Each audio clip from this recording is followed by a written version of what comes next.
Guy, imagine kwanza tu usiangalie face iko hivi. Imagine ule guy mwenye alikuwa na kuangalia kwa stove ndo alifanya hata ikakaa hivi. Oh my god, we are so sorry. Imagine alienda kanikulisha ugali ya stove.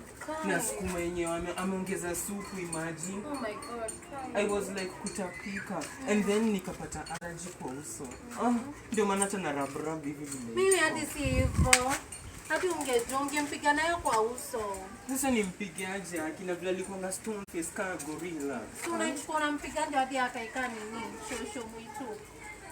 Shosho mwitu nayo hapana. Gani nilipata na ule bezi wako alikuwa anakutana na sasa umenionea Devi. Mimi nikamwambia hapana. Tati, nenda salimie ex wangu Devi. Oh my god, cute alikuwa na mwingine na Prado. Acha uongo. Wallahi for real. Alafu akakwambia aje like mtakutana naye wapi? Ati tunakutana naye Garden City. Ni Garden City.